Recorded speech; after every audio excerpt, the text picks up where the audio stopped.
Hello, Chargers. We're going to solve some more polynomial equations. These are a little bit more complex than we had last lesson. It's the same concept. You can see that each one of these products of polynomials equals 0, equals 0, equals 0. And so we're just going to set these problems up to find the possible values of x.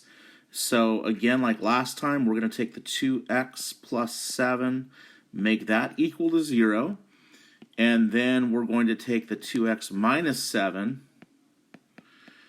and make that equal to 0. And then we're going to solve for x.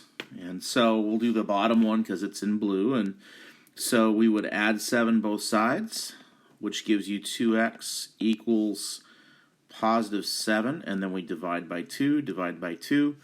And so on this one, x equals 3.5.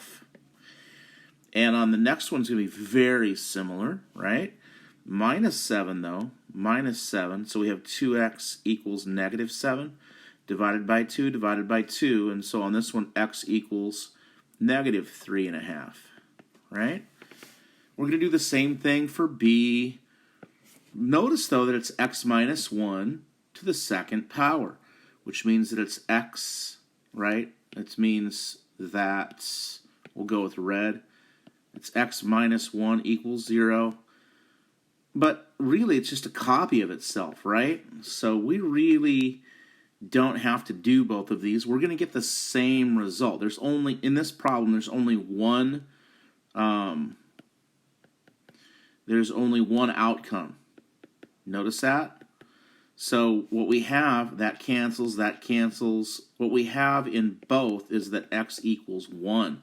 You don't need to list that twice because it's the same answer. So on this problem, the only value that makes this true is 1. There aren't 2 like the problem before. And then if you look at C, we're looking at trinomials, okay?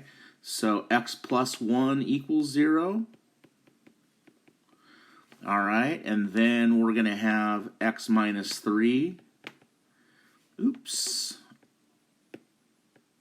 X minus 3 equals 0.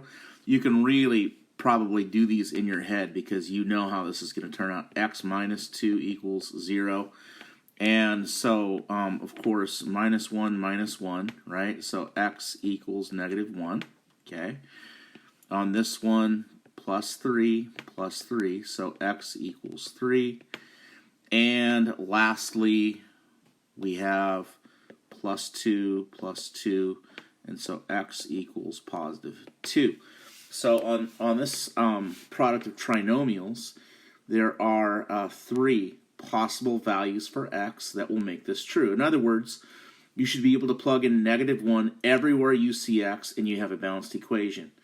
Let's try that. Let's just double check and make sure that our work is correct. So we have a negative 1 here, we have a negative 1 here, and we have a negative 1 here. And what that gives us is 0, right? Okay, times negative 1 minus 3, 0 times negative 4 times negative 3 equals 0. Yes, it does. It absolutely does. Or if you want to take like x equals 3 and put 3 in, that's 3 plus 1, that's 3 minus 3, and that's 3 minus 2.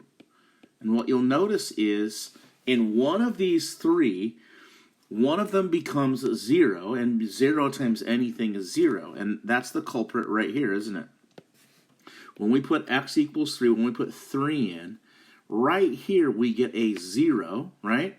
And so as you go on multiplying, 4 times 0 times 1, it still equals 0. That's why you have 3 different answers that will work for 3 different values of x that will make C true.